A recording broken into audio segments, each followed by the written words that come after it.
Episode 1 এর শুরুতেই আমরা আমাদের মেইন লিড সুজংকে দেখতে পাই এবং তার কিছু ক্লাসমেট তাকে নিয়ে মজা করছিল কারণ সে সবসময় পড়তো। আর তখন তাদের আরেক ক্লাসমেট এসে বলে যায় দেখ তাদের বাকি ক্লাস ক্যান্সেল হয়ে গিয়েছে। সুজং তখন তার ব্যাগ গুছিয়ে তার ছাতা নিয়ে বাইরে চলে যেতে চায়, কিন্তু তখনই সে দেখে তার ছাতায় তার দুজন ক্লাসমেট তাকে নিয়ে খারাপ কথা লিখেছিল। আর তখন তার দুজন ক্লাসমেট বলতে থাকে যে সে যদি দেখে আর সে যদি এটা নিয়ে কোনো কিছু করে। আর তখন আরেকটা মেয়ে তাকে বলে যে সে কিছুই করবে না, কারণ তার তো টাকা পয়সাও নেই এবং তার মাও নেই। তখন সুজং সেই মেয়ের খাতা নিয়ে সেটা বাইরের বৃষ্টিতে ফেলে দেয়। আর তখন সে মেয়ে তাকে জিজ্ঞাসা করে যে সে এটা কি করছে। আর তখন সুজং তাকে বলে যে সে যেন অযথা সুজংয়ের সাথে ঝগড়া না করে, কারণ সে সুজংয়ের সাথে ঝগড়া করে জিততে পারবে না। সে বাইরে এসে তাকে আরো জোরে বৃষ্টি পড়া শুরু করেছে, তো সে দৌড়িয়েও যেতে পারবে না, তাই সে তার নষ্ট হওয়া ছাতাটাই খুলে যেতে থাকে। তখন সে দেখে একজন ছেলে তাকে হাই বলছিল, আর সে সেটা দেখে খুবই অবাক হয়ে যায়, কারণ কেউই কখনো তার সাথে কথা বলে না। আর তখন সে খেয়াল করে যে সেই ছেলেটি আসলে তাকে না, তার পাশে আরেকটি মেয়েকে হাই বলছিল। তখন সে নিজের কাছে ভাবতে থাকে যে তারও যদি একজন ফার্স্ট লাভ থাকতো তাহলে সে মনে হয় তাকে নিয়ে অনেক কেয়ার করতো, কারণ এখন তাকে নিয়ে তেমন কেউই কেয়ার করার নেই। পরে সুজং বাসায় যেয়ে দেখে তার ভাই সুবিন গেম খেলছিল, আর সে দেখে সুবিন পুরা বাসা নোংরা করে রেখে দিয়েছিল। আর সে সুবিনের সাথে রাগারাগি করতে থাকে আর বলে যে সে এত গেম খেলা বাদ দিয়ে তো একটু কাজও করতে পারে। আমরা দেখি রাত হয়ে গিয়েছিল এবং সুজং ঘুমিয়ে পড়েছিল, কিন্তু তার ভাই সুবিন সারা রাত গেম খেলছিল। আর সুজং তখন ঘুম থেকে উঠে দেখে যে সুবিন এখনো গেম খেলছে, আর সে তখন রাগে তার চুল টানতে থাকে। তখন সুবিন ব্যথায় চিল্লাতে থাকে, আর তাদের বাবা এসে জিজ্ঞাসা করে যে এখানে কি হচ্ছে। আর সুজং তখন তাদের বাবাকে কমপ্লেন করে যে সে সারা রাত গেম খেলছিল আর তার চুল আরো জোরে টানতে থাকে। তাদের বাবা তাদেরকে বেশি আওয়াজ করতে নিষেধ করে আর সেখান থেকে চলে যায়। আর তখন সুজং সুবিনের চুল আরো জোরে টান দেয় আর তার চুল ছিঁড়ে আসে। আর তখন সুবিন কাঁদতে থাকে আর বলে যে সুজং এর জন্য সে দেখতে এত কুৎসিত হয়ে গিয়েছে। সুবিন আবার গেম খেলতে বসে আর সুজং তাকে নিয়ে মজা করতে থাকে। তো সুবিন বলে যে তাকে নিয়ে সে যেন আর মজা না করে, কারণ অলরেডি তার ফ্রেন্ডসরা তাকে নিয়ে মজা করছে, কারণ সে হায়ার লেভেলে উঠতে পারছে না। সুজং তখন সেই কথা শুনে রেগে যায় আর সুবিনকে উঠতে বলে আর বলে যে সে সুবিনের জন্য হায়ার লেভেলে উঠে তাকে দেখিয়ে দিবে, যেন তার ফ্রেন্ডসরা আর তাকে নিয়ে মজা না করে। আর তখন সুবিনকে হেল্প করার জন্য দিনরাত গেম খেলতে থাকে। আমরা দেখি সে গেমের মধ্যে হিলার ছিল, তাই সে ভালোভাবে হান্টিং করতে পারছিল না। তার মিশন ছিল কিছু নেকড়ে হান্ট করা, এবং সে তখন একটি নেকড়েকে দেখতে পায়, সেটাকে এসে মারতে চায়, কিন্তু তখনই পিছন থেকে আরেকজন ছেলে আসে এবং সে তার উপর দিয়ে লাফ দিয়ে সেই উল্ফটাকে আগেই মেরে ফেলে। আর সেটা দেখে সুজং খুবই রেগে গিয়েছিল, কারণ সে তার হান্ট নিয়ে নিয়েছিল। আর সে তখন সেই ছেলেটিকে জিজ্ঞাসা করে যে সে কে আর সে তার স্পটে কি করছে। আর তখন সেই ছেলেটি বলে যে কারো কোনো স্পট অ্যাসাইন করা হয়নি, তো এটা তার স্পটও হতে পারে। আর তখন সুজং বলে যে সে তার সাথে এভাবে এত ইনফর্মালি কথা কেন বলছে, তার বয়স কত। আর সেই ছেলেটি তখন বলে যেহেতু আগে জানতে চেয়েছে তাহলে সেই আগে উত্তর দিক। আর তখন সুজং বলে যে তার বয়স 19। তখন সেই ছেলেটি বলে যে তার বয়স 22। আর তখন সে আবার নেকড়ে হান্টিং করতে চলে যায়। আর সুজং ট্রাই করেও কোনো হান্টিং করতে পারছিল না, কারণ সে হিলার ছিল। আর অন্যদিকে আমরা দেখি সেই ছেলেটি খুব ভালোভাবেই হান্টিং করতে পারছিল, আর তাকে দেখে সুজং ইমপ্রেসড হয়ে গিয়েছিল। হান্টিং করার শেষে তার হেলথ খুবই কমে গিয়েছিল, আর সে তখন হেলথ বাড়াতে চায়, কিন্তু দেখে যে তার পোষণও শেষ হয়ে গিয়েছিল। সে তখন দেখে যেহেতু সুজং হিলার ছিল, সে নিজের হেলথ নিজেই বাড়িয়ে দিতে পারতো। আর তখন সে সুজংকে তার টিমে জয়েন করতে বলে, আর সুজং তখন অ্যাকসেপ্ট করে ফেলে। আর তারা একসাথে সব হান্টিং কমপ্লিট করে। হান্টিং করার শেষে সেই ছেলের হেলথ একেবারে কমে গিয়েছিল, সুজং তখন তার হেলথ বাড়িয়ে দেয়। তখন সে সুজং এর পিছে একটা নেকড়ে দেখতে পায়, আর সে সুজং এর পিছে যেয়ে সেই নেকড়েটাকে মেরে ফেলে, এবং সুজং তখন তাকে দেখে আরো ইমপ্রেসড হয়ে যায়। তখন তাদের কাছে মেন উলফ হান্ট করার মিশন আসে, আর মেন উলফও তাদের সামনে চলে আসে, আর তারা দুজন একসাথে সেই মেন উলফকে ধ্বংস করে ফেলে। পরে সেই ছেলেটি নিজেকে ব্ল্যাক ড্রাগন হিসেবে ইন্ট্রোডিউস করে আর তাকে তার টিমে জয়েন করতে বলে। আর তখন সুজংও সেটা অ্যাকসেপ্ট করে ফেলে। আর তখন তারা গ্রামে যায় এবং সেখানে তাদের পুরা টিমকে এসে দেখতে পায়, এবং সুজং তাদের পুরা টিমকে দেখেই খুবই ইমপ্রেসড হয়ে যায়। তারা তখন বসে লাঞ্চ করতে থাকে আর নিজেদের ইন্ট্রোডিউস করতে থাকে। আর সুজংকে তখন তারা ছেলে ভাবে, কিন্তু সুজং বলে যে না, এটা আসলে তার ভাইয়ের অ্যাকাউন্ট, তাকে তারা স্ট্রবেরি বলে ডাকতে পারে। আর তারা তখন জানতে পারে যে সুজং তাদের মধ্যে সব থেকে ছোট ছিল। তারা সবাই সুজংয়ের সুনাম করতে থাকে। পরে সুজং এবং ব্ল্যাক ড্রাগন একা একা গল্প করতে থাকে, এবং তখন সুজং বলতে থাকে তার ফ্যামিলির কথা, আর বলে যে তার মা ছোটবেলাতেই মারা গিয়েছে, আর তার বাবাও সবসময় বিজি থাকে, আর এর জন্যই তার ভাইয়ের টেক কেয়ার করার জন্য একমাত্র সে একাই আছে। আর তখন সেই ব্ল্যাক ড্রাগন তাকে জিজ্ঞাসা করে যে তাহলে তার টেক কেয়ার কে করে। আর তখন সুজং কিছু বলতে পারে না, তো সে বলে যে সে সুজংয়ের টেক কেয়ার করবে। আর সুজংও তখন খুবই খুশি হয়ে যায় আর তার ফ্যামিলিকে নিয়ে জিজ্ঞাসা করে। আর তখন সে বলে যে তার কোনো ভাই বোন নেই আর তার মা বাবাও নেই। আর সেটা শুনে সুজংয়ের খুবই খারাপ লাগে। আর সে তখন বলে সে যেহেতু তার টেক কেয়ার করতে চায় তাহলে সুজংও তার টেক কেয়ার করবে। আর সেটা শুনে ব্ল্যাক ড্রাগনও খুব খুশি হয়ে যায়। তারপর থেকে আমরা দেখি সুজং নিয়মিত প্রতিদিনই ব্ল্যাক ড্রাগনকে টেক্সট করতো। সে বাসায় থাকতে টেক্সট করতো, স্কুলে থাকতে টেক্সট করতো, এবং কি বাসে থাকতেও তাকে সবসময় টেক্সট করতো। সিন কাট হয়ে আমরা দেখি সুজংয়ের টিম মেম্বাররা সবাই দেখা করার প্ল্যান করেছিল এবং সুজং তখন একটা ক্যাফেতে যেয়ে ওয়েট করছিল। আর তখনই তার একমাত্র মেয়ে টিম মেম্বার চলে আসে আর আমরা তখন জানতে পারি যে তার নাম জিন। আর তখন তারপরে তাদের আরও 2টা টিম মেম্বার চলে আসে সেখানে, আর তারা এখন শুধু ব্ল্যাক ড্রাগনের জন্যই ওয়েট করছিল। সুজং জিনের কাছ থেকে জানতে পারে যে ব্ল্যাক ড্রাগন কখনোই কোনো টিম মিটিংয়ে আসতো না, এবার শুধু সে একমাত্র সুজংয়ের জন্যই আসতে রাজি হয়েছে। তখন তাদের last team member black dragon সেখানে চলে আসে এবং তারা সবাই সেটা দেখে খুবই অবাক হয়ে যায় যে ব্ল্যাক ড্রাগন 22 বছরের কোনো লোক ছিল না, ব্ল্যাক ড্রাগন আসলে একটা ছোট ছেলে ছিল। এবং সেটা দেখে সুজং খুবই মন খারাপ করে ফেলে। টিমের বাকি সবাইও তখন বলতে থাকে যে তারা কোন বাচ্চার সাথে টিম করেছে। ব্ল্যাক ড্রাগন তখনও বলতে থাকে যে তার বয়স 22। তো তখন একজন তাকে জিজ্ঞাসা করে যে তাহলে তার মিলিটারি এনলিস্টমেন্টে কি পজিশন ছিল, আর সে তখন ভুলভাল কিছু একটা বলে দেয়। আর সেটা শুনে সবাই খুবই বিরক্ত হয়ে যায়। আর পরে ব্ল্যাক ড্রাগন তাদের সবাইকে নিয়ে মিউজিক রুমে চলে যায় এবং সেখানে এসে অদ্ভুত অদ্ভুত গান গেতে থাকে, যেটা দেখে সবাই খুবই আনকমফোর্টেবল ফিল করে। সুজং তো ভাবতেই পারছিল না যে সে যার সাথে এত গল্প করেছে সে এই 15 বছরের একটা ছেলে। ব্ল্যাক ড্রাগন তখন খুবই অদ্ভুতভাবে নাচতে থাকে আর তখন তার নকল চুল সুজংয়ের গায়ে পড়ে যায় আর সেটা দেখে বাকি সবাই খুবই ভয় পেয়ে যায়। আর তখন সেটা দেখে সেই ব্ল্যাক ড্রাগন খুবই নার্ভাস হয়ে যায় আর সে বলতে থাকে যে সে যখন মিলিটারিতে গিয়েছিল তখন তো তার চুল কেটে দিয়েছিল, তাই তার আনকমফোর্টেবল লাগছিল বলেই সে এটা পড়েছে। আর তখন সুজং খুবই রেগে যায় আর বলতে থাকে যে সে তো মিলিটারিতে যায়নি, সে কেবল একটা ছোট বাচ্চা, আর সে যেন কখনো আর সুজংয়ের সাথে কথাটা বলে। এই বলেই সে রেগে সেখান থেকে বের হয়ে যায়। আর তখন ব্ল্যাক ড্রাগন তার পিছু পিছু আসে আর তাকে সেখানে একটু তার জন্য ওয়েট করতে বলে। আর তখন সে সুজংকে বলতে থাকে যে সে সুজংকে আসলেই খুবই পছন্দ করে আর সে সুজংকে তার এজ নিয়ে শুধু মিথ্যা কথা বলেছে, বাকি সব তো সত্যিই ছিল। তো সে চায় যে সুজং যেন তাকে একটা চান্স দিক। আর তখন সে তার গলার একটি নেকলেস খুলে ফেলে এবং সেটা সে সুজংকে দেয়। আর আমরা দেখি যে সেখানে লাভ লেখা ছিল। আর সে তখন হাঁটু গেড়ে বসে আর বলে যে সে সুজংকে অনেক পছন্দ করে আর সে বলে সুজং কি তার গার্লফ্রেন্ড হবে কিনা। সবাই তখন তাকে দেখে হাসতে থাকে আর সুজং খুবই এম্বারাসড হয়ে যায় আর বলে যে না, সে তাকে কখনো অ্যাকসেপ্ট করবে না। তখন ব্ল্যাক ড্রাগন বলে যে তার এজ নিয়ে কেন এত চিন্তা। আর তখন সুজং বলে যে তার এজ নিয়ে এত চিন্তা না, তাকে নিয়েই চিন্তা। ব্ল্যাক ড্রাগন তার সাথে মিথ্যা কথা বলেছে এবং সে মিথ্যাবাদীদের পছন্দ করে না। আর পরে আমরা দেখি সুজং তার বাসায় যেয়ে সারা রাত কাঁদছিল। সিন কাট হয়ে আমরা 15 বছর পর 2024 সালে চলে আসি, যেখানে সুজং তার বসকে রিকোয়েস্ট করছিল যে সে যেন কোম্পানি ছেড়ে না চলে যায়। আর তখন তার বস তাকে বলে যে সে তো সুজংয়ের জন্য কোম্পানি ছেড়ে চলে যাচ্ছে, কারণ সুজং শুধু পাগলামো করতে থাকে আর এর জন্যই সে এই কোম্পানিতে থাকতে চায় না। আর সুজং সেটা শুনে তখন আরও রাগারাগি করতে থাকে আর বলে যে এটা তো তাকে আগে বলা উচিত ছিল, তাহলে তো সে আগেই তার পজিশন থেকে সরাই দিত। সিনকাট হয় আমরা দেখি একজন লোক সেক্রেটারি কিম নামের একজনের সাথে চেস খেলছিল এবং সে তার কোম্পানি ইয়ংসং গ্রুপকে নিয়ে দুর্নাম করে যাচ্ছিল। আর সে আরও বলছিল যে সেই গ্রুপের সাকসেসর জিয়ন তো আরও খারাপ। আর তখনই সেখানে ইয়ংসং গ্রুপের অনেকে চলে আসে এবং সেই লোককে তুলে নিয়ে যেতে থাকে। আর সেক্রেটারি কিম তখন সেই গেমে জিতে যায়। আর তখন সেই লোক তাকে বলতে থাকে যে সে কেন ইয়ংসং গ্রুপের সাথ দিচ্ছে। আর তখন সে বলে যে সে আসলে সেক্রেটারি কিম না, সেই ইয়ংসং গ্রুপের সাকসেসর জিয়ন।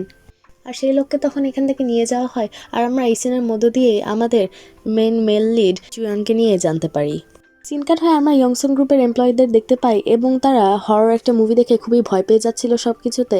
আর তখন একজন বলতে থাকে যে তাদের টিম লিডার সুজঙ্গি তো সব থেকে বেশি ভয়ঙ্কর। তখন একজন ইন্টার তাদেরকে জিজ্ঞাসা করে যে সে কেন সব থেকে ভয়ঙ্কর হতে যাবে। আর আমরা জানতে পারি সুজংয়ের নিকনেম ছিল ডিরেক্টর কিলার। সেই ইন্টার তখন তার কারণ জানতে চায় আর আমরা জানতে পারি প্রথম ডিরেক্টর একটা মেয়ের গায়ে ইনঅ্যাপ্রোপ্রিয়েটলি হাত দিতে গিয়েছিল বলে সুজং তার হাত নিয়ে সেই হাত মুচড়ে দিয়েছিল। আর সেকেন্ড ডিরেক্টর তাদের বিল্ডিং নো স্মোকিং জোন হওয়ার পরেও সেখানে স্মোক করছিল, তাই সুজং তার গায়ে ফায়ার এক্সটিংগুইশার স্প্রে করে দিয়েছিল। 3 নাম্বার ডিরেক্টরও তার জন্য চলে যাচ্ছিল, আর এর জন্যই তাকে ডিরেক্টর কিলার বলা হয়। তখন তারা গেস করতে থাকে যে এর 4 নাম্বার ডিরেক্টর কতদিন থাকবে, আর তখনই সেখানে সুজং চলে আসে আর বলে যে তাকে টাকা দাও আর সে একদিনেই তাকে বের করে দিবে। এদিকে আমরা জিয়নকে দেখতে পাই এবং তাকে ইয়ংসং কোম্পানির মেন সেক্রেটারি কিয়ন এসে বলে যে তার দাদি তাকে ইয়ংসং কোম্পানির ডিরেক্টর বানিয়ে দিয়েছে এবং কোম্পানির সব ডিটেলস সে তাকে দিয়ে দেয়। আর সে কোম্পানির ডিটেলস চেক করার সময় সুজংয়ের ইনফরমেশন দেখে ভাবতে থাকে যে এই মেয়েকে সে এর আগেও কোথাও দেখেছে। আর কিয়ন জিয়নকে বলে যে তার দাদি বলেছে যে এবার তাকে আরও ভালোভাবে রুলসগুলো মেনে চলা লাগবে, তাকে কোনো ভুল করা যাবে না এবং কেউ যেন তার রেপুটেশন খারাপ না করতে পারে এটাও খেয়াল রাখতে হবে। পরে কেউ যেন তাকে নিয়ে জানতে না পারে, তাই সে আন্ডারকভার হয়ে একটা রক কনসার্টে যে এনজয় করতে থাকে, কারণ তার রক মিউজিক খুবই পছন্দ ছিল। তখনই কিয়ন তাকে মেসেজ করে তার দাদির সাথে দেখা করতে বলে, তো সে কনসার্ট থেকে বের হয়ে আসে আর সে তাড়াতাড়ি করে হসপিটালে ড্রাইভ করতে থাকে তার দাদির সাথে দেখা করার জন্য। আর আমরা অন্যদিকে দেখি সুজং একটা এমপ্লয়িকে ড্রাইভ করে নিয়ে যাচ্ছিল আর তারা সিগনালে রেড লাইটে ওয়েট করছিল, আর এদিকে তখন জিয়নও তাদের পিছনে ওয়েট করে আর সে রেড লাইটের জন্য ওয়েট করছিল, কিন্তু তার দাদি তাকে তাড়াতাড়ি ফোন করে আসতে বলে। আর তখন ভুল করে গাড়ির এক্সেলেটরে পা দেয় আর তার গাড়ি যে ধাক্কা লাগে সুজংয়ের গাড়ির সাথে, আর সুজং সেটা নিয়ে খুবই রেগে যায়। সিগন্যাল ছেড়ে দেওয়ার পরেও সুজং গাড়ি থেকে নেমে আসে আর সে তখন এসে জিয়নকে তার গাড়ি থেকে বের হতে বলে, কিন্তু জিয়ন তখন তাড়াহুড়া করছিল আর সে কিয়নের কথা ভাবতে থাকে যে সে বলেছিল যে সে যেন কোনো ভুল না করে। আর তখনই তার গাড়ির পাশে সুজং চলে আসে আর গাড়ির জানালায় নক করতে থাকে আর তাকে বের হয়ে আসতে বলে। তো তখন জিয়ন তার সানগ্লাস পরে বের হয়ে আসে আর তখন সুজং তাকে দেখে তার ইনসাল্ট করতে থাকে আর বলে যে সে এভাবে কেন গাড়ি চালাচ্ছে আর এখন তার গাড়ির কি হবে। আর তখন জিয়ন কোনো উত্তর না দিয়ে সুজংকে তার লয়ারের কার্ড দেয় আর বলে তার লয়ারের সাথে কন্ট্যাক্ট করতে, কিন্তু সুজং তখন সেই কার্ড ছিঁড়ে ফেলে আর তখন তার কলার ধরে তাকে পেছনে নিয়ে আসে, যেটাতে তার সানগ্লাসও নিচে পড়ে যায়। আর তখন সে পিছনে ঘুরে আর বলে যে সে এরকম কেন করছে এতটুকু ব্যাপারের জন্য। আর তখন সুজং বলতে থাকে যে এতটুকু ব্যাপার হলে তার লয়ারকে কেন রাখতে হবে, তারা এখানে এই ঝামেলা শেষ করুক। কিন্তু তখন জিয়ন বলতে থাকে যে তার খুবই তাড়া আছে, তার এখনই এখান থেকে যেতে হবে। আর তখন সুজং তার কথা শুনতে চায় না, কিন্তু জিয়ন তাকে বারবার একই কথা বলতে থাকে। তো সুজং তখন তার এমপ্লয়িকে বলে যে সে যেন তার গাড়ি নিয়ে সেখান থেকে চলে যায়, আর সুজং তখন জিয়নের গাড়িতে বসে পড়ে। সুজং বলে যে সে তাকে বিশ্বাস করে না, এই জন্য সে তার সাথেই যাবে। আর জিয়ন তখন আর আর্গিউ না করে তাকে তার সাথে নিয়ে চলে যায়। পরে আমরা দেখি তারা দুজনেই হসপিটালের সামনে দাঁড়িয়েছিল আর সুজং জিয়নকে বলে যে সে তো তাকে আগেই বলতে পারতো যে সে হসপিটালে এসেছিল। আর তখন জিয়ন তাকে বলে যে জিয়ন তো তাকে আগেই বলেছিল যে তার অনেক তাড়া আছে। আর তখন সুজং বলতে থাকে কিন্তু সে তো ক্লিয়ারলি কিছুই বলেনি। আর তখন জিয়ন সুজংয়ের দিকে একটু ভালোভাবে তাকায় আর বলতে থাকে যে সে কি তাকে এর আগেও কোথাও দেখেছে কিনা। সুজং তাকে অবাক হয়ে জিজ্ঞাসা করে যে সে কি তার সাথে এখানে ফ্লার্ট করছে কিনা। আর জিয়ং তখন সেখান থেকে বিরক্ত হয়ে চলে যায়। পরে জিয়ন তার দাদির কাছে যায় এবং তার দাদি তাকে ইনসাল্ট করতে থাকে আর বলে যে সে যেন কোম্পানির ভালো টেক কেয়ার করে, না হলে তার জন্য খুবই খারাপ হবে। এবং পরে তারা একটা ফ্যামিলির মেমোরিয়াল সার্ভিসে যায় আর সেখানকার সবার সাথে জিয়নের দাদি খুবই ভালো ব্যবহার করে, যেটা দেখে জিয়নের খুবই মন খারাপ হয় যে তার দাদি কখনো তার সাথে কেন ভালো ব্যবহার করতো না। পরে জিয়ন তার বাসায় ফেরত আসে রেস্ট নেওয়ার জন্য, আর আমরা সেখান থেকে জানতে পারি যে জিয়নের একটা বড় গেম রুম ছিল, আর সেখান থেকে আমরা বুঝতে পারি যে জিয়ন গেম খেলতে অনেক পছন্দ করত। সিন কাট হয়ে আমরা সুজংকে দেখতে পাই এবং সে জিনের সাথে গল্প করছিল যে একটা ছেলে আজকে তার গাড়ি মেরে দিয়েছিল এবং সেটা নিয়ে সে খুবই রেগে গিয়েছিল এবং সে এতই রেগে গিয়েছিল যে জিনও তাকে দেখে ভয় পাচ্ছিল। সিন কাট হয়ে আমরা দেখি পরদিন সকালে জিয়ন তার প্রথম দিন কাজে এসে সবার ভুল ধরা শুরু করে, সে নিজের অজান্তেই সবচেয়ে বেশি সুজংয়ের ভুল ধরতে থাকে। সিন কাট হয়ে আমরা ডিজাইন টিমের লিডার কিমকে দেখতে পাই এবং আমরা জানতে পারি যে সে মেয়েদের কাছ থেকে সবসময় গিফট পেত, এবং তখন সেখানে জিয়ন চলে আসে এবং সেটারও ভুল ধরতে থাকে আর সে কিমকে তার অফিসে আসতে বলে। আর আমরা পরে জানতে পারি যে কিম আসলে তার চাইল্ডহুড ফ্রেন্ড ছিল এবং তারা ছোটবেলা নিয়ে গল্প করতে থাকে আর কিম জিয়নকে টিস করতে থাকে। জিয়ন কিমকে বলে যে সে যেন ছোটবেলার মতো আবার মেয়েদের পিছে না ঘুরে, কারণ এটা এখন স্কুল না, এটা হচ্ছে অফিস, আর সে যদি বেশি মেয়েদের পিছে ঘুরে তাহলে সে তাকে কোম্পানি থেকে বের করে দিবে। তখন এটা বলে সে সেখান থেকে চলে যায়। আর সে যখন তার রুমের ভিতর যাচ্ছিল তখন টিম ওয়ানের কিছু এমপ্লয়ি তাকে দেখে ফেলে আর তারা তাদের টিম লিডার সুজংকে বলে যে সে যেন ডিরেক্টরের কাছে যেয়ে তাকে ওয়েলকাম জানিয়ে আসে, যেন ডিরেক্টর প্রথম থেকেই তাকে পছন্দ করা শুরু করে। আর তখন সুজংও বলে যে হ্যাঁ, সে আর ডিরেক্টর কিলার হতে চায় না। তো সে রুমে নক করে এবং নক করে সে রুমের ভিতরে ঢুকে, আর তখন সে দেখে যে ডিরেক্টর ড্রেস চেঞ্জ করছিল আর সে ডিরেক্টরের পিঠে একটা ড্রাগনের ট্যাটু দেখতে পায় এবং সেটা দেখে সে আরও অবাক হয়ে যায়। আর তখন ডিরেক্টর পিছনে তাকায় আর সে দেখে যে ডিরেক্টর আসলে সেই ছেলেটি ছিল যে তার গাড়ি মেরে দিয়েছিল এবং জিয়ন সেখানে সুজংকে দেখে খুবই অবাক হয়ে যায়। আর সুজং তখন তাকে দেখে চিল্লানো শুরু করে। জিয়ন তখনই দৌড়ে তার কাছে যায় এবং তার মুখ চেপে ধরে। আর এই সিনের মধ্য দিয়ে এই ড্রামার এপিসোড 1 শেষ হয়ে যায়। এপিসোড 2 এর শুরুতে আমরা জিয়নকে দেখতে পাই এবং সে সুজংয়ের ফাইল দেখছিল আর ভাবছিল যে সে তাকে নিয়ে কি করবে। আর সে তখনই তার ড্রেস চেঞ্জ করছিল আর সেই সময় রুমে সুজং চলে আসে। সুজং তাকে দেখে সারপ্রাইজড হয়ে চিল্লাতে থাকে আর তখনই জিয়ন যে তার মুখ চেপে ধরে। আর সুজং তখন তাকে ধাক্কা মেরে সরিয়ে দেয় আর বলে যে পারভার্টদের মতো এখানে ড্রেস চেঞ্জ কেন করছে। আর তখন জিয়ন বলে যে সেই তো পারভার্ট, সে তার রুমে নক না করে চলে এসেছে। সুজং বলে যে না, সে নক করেছিল, জিয়ন শুনতে পারেনি। পরে সুজং খুবই অবাক হয়ে যায় এই দেখে যে যেই ছেলে তার গাড়ি মেরে দিয়েছিল সেই তার ডিরেক্টর। আর সে ডিরেক্টরকে সরি বলে তার সাথে খারাপ ব্যবহার করার জন্য। আর ডিরেক্টর তখন বলে যে আচ্ছা ঠিক আছে, এতে কোনো সমস্যা নেই। আর জিয়ন তাকে আরও বলে যে সে যেন এই সব কিছু ভুলে যায় আর সেও নিজেও ভুলে যাওয়ার চেষ্টা করবে।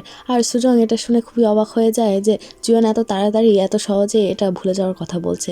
আর জিয়ন বলে যে তাড়াতাড়ি ভুলে যাওয়াই ভালো। আর তখন সুজং সেখান থেকে চলে যায় আর জিয়ন নিজেকে নোট করে রাখতে বলে যে সুজং খুবই ডেঞ্জারাস, ওর থেকে সাবধানে থাকতে হবে। পরের মধ্যে কি সুজং আবার জিনের দোকানে এসে তাকে সবকিছু বলছিল যে যেই ছেলে তার গাড়ি মেরে দিয়েছিল সেই হচ্ছে এখন তার নতুন বস। আর সে এটা নিয়ে খুবই রাগারাগি করছিল। তো জিন তাকে তার স্পেশাল খাবার রান্না করে দেয়, যেটা খেয়ে সুজং খুবই খুশি হয়ে যায়। আর জিন মন খারাপ করে বলতে থাকে যে তার আজকাল কোনো কাস্টমারই নেই। আর সুজং তাকে বলে যে তাকে তার রেস্টুরেন্ট নিয়ে অ্যাডভার্টাইজিং করা উচিত আর সোশ্যাল মিডিয়াতে পোস্ট দেওয়া উচিত। আর পরে জিন সুজংয়ের কথা অনুযায়ী সোশ্যাল মিডিয়াতে তার রেস্টুরেন্ট নিয়ে পোস্ট করে। সিন কাট হয়ে আমরা দেখি পরের দিন ডিরেক্টর জুয়েন নিজেকে অফিসিয়ালি ইন্ট্রোডিউস করে আর সে সুজংকে বলে যে সে জানে যে সুজংয়ের নাম ডিরেক্টর কিলার, কিন্তু সে এর আগের ডিরেক্টরের মতো না। তো সুজং যদি এবার বেশি বাড়াবাড়ি করে তাহলে সে নিজেই সুজংকে বের করে দিবে কোম্পানি থেকে। পরে আমরা দেখি জিয়নের অ্যাসিস্ট্যান্ট কিয়ন তাকে নিয়ে অনেক সুনাম করতে থাকে আর তার জন্য এসপ্রেসো নিয়ে আসে। আর জিয়ন বলে যে তার এসপ্রেসো খুবই পছন্দের আর তাকে থ্যাংক ইউ জানায়। আর কিয়ন যখন সেখান থেকে চলে যায় তখন এসপ্রেসো একবার মুখে দিয়েই বাকিটা ফেলে দেয়। পরে আমরা সুজংকে তার টিমের বাকি মেম্বারদের সাথে দেখতে পাই আর সে ভাবছিল যে সে এখন কি করবে, কারণ ডিরেক্টর তো তাকে অলরেডি অপছন্দ করা শুরু করেছে আর জব তো চলে যেতে পারে। আর তখন সে দেখে ডিরেক্টর চকলেট মিল্কশেকের ছবির দিকে তাকিয়েছিল আর তখন সে ডিরেক্টরের কাছে যায় আর তাকে জিজ্ঞাসা করে যে সে কি চকলেট মিল্কশেক চায় কিনা। আর সে তাকে অফার করে চকলেট মিল্কশেক কিনে দেওয়ার জন্য, কিন্তু ডিরেক্টর বলে যে না, সে ছোট বাচ্চা না, সে শুধু এসপ্রেসো খায়। আর সে এসপ্রেসো যখন অর্ডার করে তখন সুজং তার জন্য টাকা দিতে চায়, কিন্তু সে সেটা নিষেধ করে আর তার এসপ্রেসো নিয়ে সেখান থেকে চলে যায়। সে কোম্পানিতে ফেরত যাওয়ার সময় সাইডের একটা দোকানে তার ফেভারিট গেমের লিমিটেড এডিশন একটা পাজল দেখতে পায় আর সে সেই পাজল দেখে নেওয়ার জন্য সেই দোকানে চলে যায়, কিন্তু সেই পাজলটা একটা বাচ্চাও নিতে চায়। সে তখন সেই বাচ্চাটার সাথে পাজলটা নিয়ে ঝগড়া করতে থাকে, কিন্তু তখনই সে দেখে পিছনে সেদিক দিয়ে সুজং আসছিল আর তখন সুজং তাকে বলে যে সে কি খেলনা কিনতে আসছে কিনা, কিন্তু সে বলে যে না, এই বাচ্চাটা সেই খেলনাটা চাচ্ছিল, তাই সে ভাবলো যে সে তার জন্য খেলনাটা কিনে দিবে। আর সুজং তখন তাকে দেখে ইমপ্রেসড হয়ে যায় আর পরে সেখান থেকে চলে যাওয়ার পর জিয়ন খুবই মন খারাপ করে সে খেলনাটা সে বাচ্চাকে দিয়ে চলে যায়। পরদিন সে কিয়নের সাথে দেখা করে এবং তাকে বলে যে সে সুজংকে কাছ থেকে বের করে দিতে চায়, কিন্তু কিয়ন বলে যে সে তো এমনিতে সুজংকে বের করতে পারবে না, কারণ সুজংয়ের রেপুটেশন এখানে অনেক ভালো।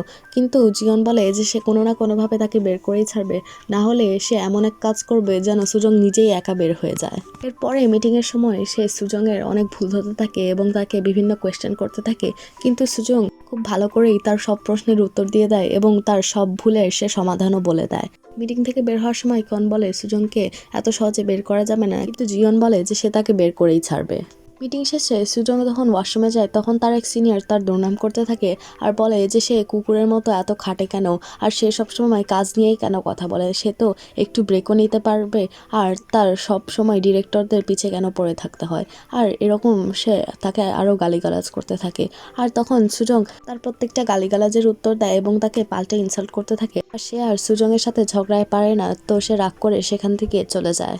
সিন কাট হয়ে আমরা জিয়নকে কিমের সাথে দেখতে পাই এবং সে সুজংকে বের করার প্ল্যান করছিল তার সাথে। পরে কিম একটা রেস্টুরেন্টে ওয়েট করছিল এবং তার পাশে একটা ওয়াইনের বোতল পড়ে যাচ্ছিল, কিন্তু সে সেটা ধরে ফেলে এবং সেখানকার ওয়েট্রেস তাকে দেখে খুবই ইমপ্রেস হয়ে যায় আর তাকে জিজ্ঞাসা করে যে তার কোনো গার্লফ্রেন্ড আছে কিনা। আর তখন কিম বলে যে হ্যাঁ, তার গার্লফ্রেন্ড আছে আর সে তার জন্যই এখানে ওয়েট করছে।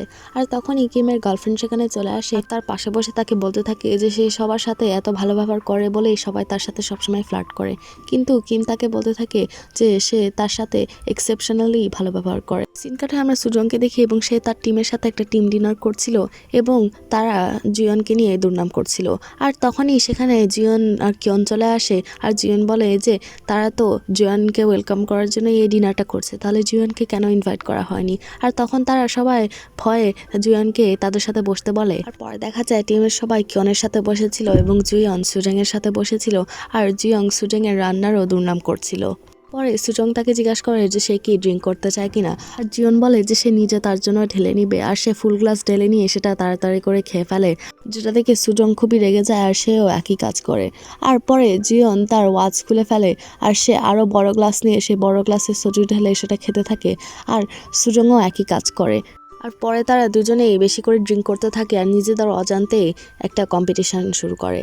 আর অন্যদিকে বাকি টিম মেম্বাররা তাদেরকে নিয়ে চিন্তা করতে থাকে, কিন্তু কিয়ন বলে যে জিয়ন খুবই ভালো ড্রিঙ্কার আর সে কোনোভাবেই ড্রাঙ্ক হতে পারবে না, তো এতে সুজং হেরে যাবে। আর সে আরও বলে যে কম্পিটিশন সারা রাত চলতে পারে, তো সে এখান থেকে চলে যাবে। আর সে যাওয়ার পরে বাকি টিম মেম্বাররাও সেখান থেকে চলে যায়। অনেকক্ষণ পরে আমরা দেখি সুজং একটু ড্রাঙ্ক হয়ে গিয়েছিল, কিন্তু জিয়ন তখন অনেক ড্রাঙ্ক হয়ে গিয়েছিল। আর সুজং তখন রাগ করে তাকে জিজ্ঞাসা করতে থাকে যে সে তার এত ভুল কেন ধরতে থাকে। আর তখন জিয়ন বলে যে সে তার ভুলের জন্য ধরে না কারণ সে খারাপ ওয়ার্কার, সে তার ভুলের জন্য ধরে কারণ সে খুবই ডেঞ্জারাস ওয়ার্কার, সে একটা টাইম বমের মতো। আর তখন সুজং খুবই রেগে যায় আর বলে যে সে তাকে টাইম বম কেন বলছে। আর জিয়ন সেটার উত্তর না দিয়ে শুধু বলে যে সে তাকে কাজ থেকে বের করে দিতে চায়। আর সেই বলে সে একটু পরে ঘুমিয়ে যায়। আর সুজং খুবই অবাক হয়ে যায় তাকে দেখে আর তাকে ঘুম থেকে তোলার চেষ্টা করে, কিন্তু সে উঠতে চায় না। সে তখন তাকে কাঠি দিয়ে গুঁতা দিতে থাকে, কিন্তু সে তখনও ঘুম থেকে উঠে না, সে ঘুমের মধ্যে চকলেট মিল্ক খাওয়ার কথা বলতে থাকে। আর পরে সুজং তাকে এক প্যাকেট চকলেট মিল্ক দিয়ে তাকে ট্যাক্সিতে তুলে দেয় এবং সে পরে বাসায় চলে আসে। সিন কাট হয় আমরা পরদিন সকালে জিয়নকে ঘুম থেকে উঠতে দেখি এবং সে ঘুম থেকে উঠে এর আগের দিনের সবগুলো কথা ভাবতে থাকে। আর সে ভাবতে যে তার তো সব রেপুটেশন এখন শেষ হয়ে গিয়েছে। আর সে তখন সুজংয়ের উপর খুবই রাগ করে। পরে আমরা জিয়নকে আবার তার দাদির সাথে দেখতে পাই আর তার দাদি আবার তাকে থ্রেট করতে থাকে আর বলে যে তার যেন কোনো ভুল না হয় এর আগের মতো। আর তখন আমরা দেখি এর আগে তার দাদি একবার তাকে এক জায়গায় বন্দি করে রেখেছিল যেখানে সে অনেক ভয় পেয়ে গিয়েছিল। পরে আমরা সুজংকে দেখি আর সে ভাবে যে জিয়ন তাকে বলেছে যে সে তাকে কাজ থেকে বের করে দিবে, আর এটা ভেবে তার খুবই রাগ হচ্ছিল। পরে সে তার টিমকে নিয়ে জিয়নের ব্যাপারে হাসাহাসি করতে থাকে। আর পরে সেখানে জিয়ন চলে আসে আর সাইড থেকে সব শুনে ফেলে আর সে খুবই রেগে যায় আর সে সুজংকে ইনসাল্ট করতে থাকে আর তার সাথে রাগারাগি করতে থাকে। সুজং চুপ করে তার কথা শুনতে থাকে আর সে তখন সুজংয়ের কাজ এবং তার টিমকে নিয়েও ইনসাল্ট করতে থাকে এবং পরে রেগে সেখান থেকে চলে যায়। সুজং কি করবে না বুঝতে পারে বসে পড়ে, কিন্তু সে আবার পরে রেগে জিয়নের রুমে যায় এবং তাকে গালিগালাজ করতে থাকে। কিন্তু জিয়ন তখনও তার সাথে ফর্মালি কথা বলতে থাকে, কিন্তু সুজং তাকে গালি দেওয়া বন্ধ করে না। জিয়ন তাকে শান্ত হতে বলে, কিন্তু সুজং তার কথা না শুনে আরও চিল্লাতে থাকে। আর তখন জিয়ন রেগে যায় আর সে চিল্লিয়ে তাকে থামতে বলে আর বলে যে সে তাকে কাজ থেকে বের করে দিবে। আর তখন টিমের সবাই বাইরে ভয় পেয়ে যায়। আর সুজং তখন বলে যে আচ্ছা ঠিক আছে, সে যদি এতই চায় তাহলে সে যেন তাকে কাজ থেকে বের করে দিক। আর তখনই টিমের আরেকজন রুমে চলে আসে আর বলে যে সুজং এখন একটু ড্রাঙ্ক আছে, এর জন্যই সে এত রেগে এরকম কথা বলছে। সুজং চলে যাওয়ার পর কিয়ন জিয়নকে বলে যে সে এখন বেশি এগিয়ে যাচ্ছে, আর কিছু করলে সুজং তাকে রিপোর্ট করে দিতে পারবে আর এটাতে ভালো হবে না।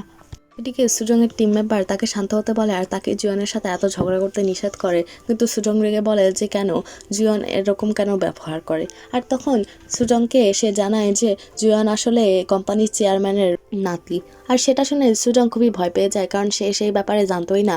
আর এখন তো জিয়ন তাকে কোম্পানি থেকে বের করে দিতে পারে। আর সে ভাবতে থাকে যে সে কি করতে পারে যাতে জিয়ন তাকে কোনো না কোনোভাবেই কোম্পানি থেকে বের না করে। পরে তার কাছে খুবই ভালো একটা আইডিয়া আসে। পরে আমরা জিয়নকে কিমের সাথে দেখতে পাই এবং কিম সবগুলো এর কাছ থেকে জিজ্ঞাসা করে সুজংকে নিয়ে কোনো খারাপ রিপোর্ট পায়নি।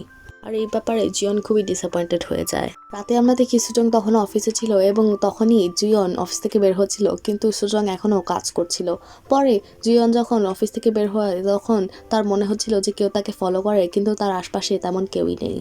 পরে সে হেঁটে সাবওয়ে স্টেশনে যাচ্ছিল আর আমরা দেখি সুজং আসলে তাকে ফলো করছিল তার কোনো ভুল ধরে বের করার জন্য। সে তার পিছু করতে করতে ছেলেদের বাথরুমের সামনে চলে আসে এবং পরে সে দেখে জুয়ং সেখান থেকে গ্যাংস্টারের মতো ড্রেস পরে বের হয়ে আসে এবং তাকে দেখে সুজং খুবই অবাক হয়ে যায়। পরে সে তাকে ফলো করতে করতে একটা রক স্টুডিওতে চলে আসে এবং সে তার ভিতরে ঢুকে যায়, কিন্তু সে আর তাকে খুঁজে পায় না। আর পরে সে পিছনে পড়ে যাচ্ছিল, কিন্তু জিয়ং তখন তার পিছে চলে আসে আর তাকে সাবধানে থাকতে বলে, কিন্তু জিয়ং তখন সুজংকে চিনতে পারে না। পরে মিউজিক স্টার্ট হয়, তাই জুয়ং তাকে ছেড়ে সেখান থেকে চলে যায়। আর সুজং দেখে যে জুয়ং খুব ভালোভাবে মিউজিক এনজয় করছিল, আর সে এটা দেখে অবাক হয়ে যায় যে জুয়ং রক মিউজিক এত পছন্দ করে। পরের মধ্যে কি সুজং জুয়ানের কিছু ছবি তুলে নিয়ে এসেছিল এবং সেটা সে পরে জুয়নকে পাঠিয়ে দেয়। আর কিছুক্ষণ পরে তাদের দরজায় একজন নক করে, আর সুজং এসে দেখে তাদের দরজার বাইরে জুয়ান দাঁড়িয়েছিল। তখন সুজং তার বাবাকে দরজা খুলতে নিষেধ করে, কিন্তু তার বাবা তার আগেই দরজা খুলে দিয়েছিল। জুয়ন তখন ভিতরে এসে তার সাথে কথা বলতে চায়, আর তার বাবা তখন সুজংকে টিজ করতে থাকে যে তার কি নতুন বয়ফ্রেন্ড এসেছে কিনা। পরে তারা একটা ফাস্টফুড দোকানে আসে কথা বলার জন্য এবং সুজং তাকে জিজ্ঞাসা করে যে কি হয়েছে। আর তখন জিয়ন তাকে একটা কন্ট্রাক্ট দিয়ে দেয়, আর সুজং সেটা পড়ে দেখে সেখানে বলছিল যে সুজং যদি তার কোনো ইনফরমেশন পাবলিককে না দেয় আর সে যদি জিয়নের সব কথা শুনে তাহলে সে সুজংকে জব থেকে বের করবে না। আর সুজং তখন খুশি হয়ে যায়, কারণ সে তো এটাই চেয়েছিল, আর সে তখন হ্যাপিলি কন্ট্রাক্ট সাইন করে দেয়। পরদিন সুজং খুবই খুশি হয়ে জবে যায় এবং সবাইকে গুড মর্নিংও জানায়, এবং তখন তার টিমের একজন তাকে জিজ্ঞাসা করে যে সে এত গুড মুডে কেন আছে। আর তখন সে বলে যে সে জব সিকিউরিটি পেয়ে গিয়েছে এর জন্যই। আর তখন সেখানে জিয়নও চলে আসে এবং সে জিয়নকেও গুড মর্নিং জানায়, আর জিয়ন তার গুড মর্নিংয়ের উত্তরও দেয়, যেটা দেখে সেই এমপ্লয়ি আরও অবাক হয়ে যায়। পরে সে যখন তার টিমের সাথে লাঞ্চ করছিল তখন তাকে জিয়ন কল করে, তো সে তাড়াতাড়ি করে সেখান থেকে চলে যায়। আবার সে একটা দোকানে গিয়ে লাঞ্চ করতে থাকে, কিন্তু তখনও তাকে জিয়ন কল করে তার রুমে ডাকে, তো সে আবার লাঞ্চ করতে পারে না। আর সে পরে তার অফিসে একটা বার খাচ্ছিল, আর তখনই জিয়ন তাকে ইমেল করে তার রুমে আসতে বলে, তো সে লাঞ্চই করতে পারে না। তাকে জিয়ন অনেকগুলো রিপোর্ট দিয়ে সেই রিপোর্ট রেড করতে বলে, এবং সে তখন বিরক্ত হয়ে জিয়নকে জিজ্ঞাসা করে যে সে কি রিভেঞ্জ নিচ্ছে কিনা, কিন্তু জিয়ন বলে যে না, সে তাকে খালি কাজ করতে বলছে। আর সে তখন বিরক্ত হয়ে পেপার শ্রেড করা শুরু করে। অনেকগুলো পেপার শ্রেড করার পর সে জিয়নকে জিজ্ঞাসা করে যে অন্যরা যদি জানতে পারে যে সে রক মিউজিক পছন্দ করে তাহলে তার কি হবে। আর জিয়ন বলে যে সে চায় না অন্যরা এই ব্যাপারে জানুক, কিন্তু এই ব্যাপারে সুজং বারবার জিজ্ঞাসা করতে থাকে। তো জিয়ন তাকে বলে যে অন্যরা তো বলে যে সে শুধু কাজই করে, তাও সুজং কেন কোনো ব্রেক না নিয়ে সারা দিন রাত কাজ করে। আর তখন সুজং বলে যে তার করতে করতে অভ্যাস হয়ে গিয়েছে। আর তখন জিয়ন বলে যে তার উত্তর অনেকটা এরকমই, তার এভাবেই লুকাতে অভ্যাস হয়ে গিয়েছে, আর এগুলো পাবলিকও জানতে পারবে না, কারণ তাদের এটা জানা যাবে না, এতে তার রেপুটেশনের ক্ষতি হবে। কাজ শেষে সুজং তার ফোন ধরে এবং তাকে জিন মেসেজ করেছিল এবং তার কাছে ছবি চেয়েছিল, এবং তার পিছনে তখন জিয়ন চলে আসে আর তাকে জিজ্ঞাসা করে যে কিসের ছবি। আর সুজং তখন ভয় পেয়ে যায় আর জিয়নকে বলে যে সে তার পিছনে এভাবে আসতে পারবে না, কিন্তু জিয়ন তাকে আবার জিজ্ঞাসা করে যে কিসের ছবি। আর তখন সুজং বলে যে সে খাবারের ছবির কথা বলছে, আর সে তখন বাসায় যাওয়ার কথা বলে, কিন্তু তখন জিয়ন বলে যে না, সে এখনো বাসায় যেতে পারবে না। পরে সুজংকে জিয়ন একটা কাপড়ের দোকানে নিয়ে আসে এবং সেখানে তাকে একটা চেয়ারে বসে সে বিভিন্ন স্যুট ট্রাই করে এবং প্রত্যেকটা স্যুটে সে সুজংয়ের ওপিনিয়ন চায়, কিন্তু সুজং প্রত্যেকটা স্যুটেই বলে যে এটাতে তাকে দেখতে একটুও ভালো লাগছে না, এবং অনেকগুলো স্যুট ট্রাই দেওয়ার পরে অবশেষে একটা স্যুটে সুজং অ্যাগ্রি করে। আর তখন জিয়ন তার জন্য একটা ড্রেস নিয়ে আসে, কিন্তু সুজং বলে যে এটা তার স্টাইল না, কিন্তু জিয়ন তাকে জোর করে সেটা পরতে বলে, আর সুজং তখন ফাইনালি রাজি হয়ে যায়। সে সেই ড্রেস পরে বের হয়ে আসে আর তাকে দেখে জিয়ন খুবই পছন্দ করে। আর তখন সুজং বলতে থাকে যে তার এই ড্রেস ভালো লাগছে না, সে এটা ফেরত দিতে চায়, কিন্তু জিয়ন বলে যে সে এটা কালকে ফেরত দিতে পারবে। পরে আমরা কিমকে দেখি এবং সে জিনের রেস্টুরেন্টে খেতে আসছিল এবং সে গুগল ম্যাপস দেখে খুঁজে পাচ্ছিল না, কিন্তু জিন বলে যে হ্যাঁ, এটাই তার রেস্টুরেন্ট। আর তখন ওদিক দিয়ে একটা সাইকেল আসছিল এবং জিন কিমকে বাঁচানোর জন্য তাকে সাইডে নিয়ে আসে, আর কিম তখন জিনের গায়ে পড়ে যায়। আর তখন জিন কিমকে জিজ্ঞাসা করে যে সে কি ঠিক আছে কিনা, আর কিম বলে যে হ্যাঁ, সে ঠিক আছে। আর পরে কিম জিনকে হেল্প করতে পারে, আর তখনই সেখানে কিমের গার্লফ্রেন্ড চলে আসে তার সাথে রেস্টুরেন্টে খাওয়ার জন্য। পরে তাদের ডেটের মধ্যে কিমের গার্লফ্রেন্ড তাকে বলতে থাকে যে তার এটা ভালো লাগে না যে কিম সবার সাথেই সবসময় ভালো ব্যবহার করে, আর এতে তার খুবই জেলাস লাগে। আর তাদের রিলেশনশিপের আগেই সে অনেক ভালো ছিল, তাই সে আর তার সাথে রিলেশনে থাকতে চায় না, আর সে তখন কিমের সাথে ব্রেকআপ করে সেখান থেকে চলে যায়। সে মেয়ে যাওয়ার পরে জিনের খুবই খারাপ লাগে, তাই সে কিমকে ফ্রিতেই একটা ডিশ খেতে দেয়। অন্যদিকে আমরা দেখি জিয়ন সুজংকে একটা পার্টিতে নিয়ে এসেছিল এবং সেখানে আসার পর সুজং জিয়নকে বলে যে সে যেন তাকে তার গার্লফ্রেন্ড হিসেবে ইন্ট্রোডিউস না করে। আর তখন জিয়ন বলে যে সে পাগল হয়ে যায়নি যে সে সুজংকে গার্লফ্রেন্ড হিসেবে ইন্ট্রোডিউস করবে, সে সুজংকে একটুও পছন্দ করে না, আর সে শুধু তাকে এখানে নিয়ে এসে তার উপর নজর রাখার জন্য। জিয়ং দেখে যে তার হাই স্কুলের ক্লাসমেটরা তাকে ডাকছিল আর সে তখন সুজংকে সেখান থেকে নড়তে নিষেধ করে আর সে তার ক্লাসমেটদের সাথে কথা বলতে চলে যায় এবং তখন তার ক্লাসমেটরা তাকে ইনসাল্ট করতে থাকে আর বলে যে সে তো কোনো মজাই করতে পারে না, সে এই পার্টিতে এসে কী করছে। আর তখন জিয়ন তাদের সবাইকে খুব ভালোভাবেই উত্তর দিয়ে দেয় যে তাতে একজন রেগেও যায়। এদিকে আমরা সুজংকে দেখতে পাই এবং সে পুলের পাড়ে এসেছিল খাবার খুঁজতে, আর তখনই তার কাছে একটা ছেলে চলে আসে এবং তার সাথে ফ্লার্ট করতে থাকে, কিন্তু সুজং বলে যে সে তার উপর একটু ইন্টারেস্টেড না। কিন্তু সেই ছেলে তার কথা শুনতে চায় না আর তার হাত ধরতে চায়, কিন্তু সুজং তার হাত ছেড়ে নেয়, কিন্তু সেই ছেলে তখনও মানতে চায় না আর তাকে জোর করতে থাকে আর সুজং তখন তাকে লাথি মারে। আর তখন সেই ছেলে খুবই রেগে যায় আর তাকে থাপ্পড় মারতে চায়, কিন্তু তখনই সেখানে জিয়ন চলে আসে আর সেই ছেলেটাকে পুলে ধাক্কা মারে। আর সেই ছেলেটা যখন পুলে পড়ে যায় তখন সে সুজংয়ের হাত ধরে এবং তার বয়ফ্রেন্ডের অ্যাক্টিং করতে থাকে। আর এই সিনের মধ্যে দিয়ে এই এপিসোড 2 শেষ হয়ে যায়।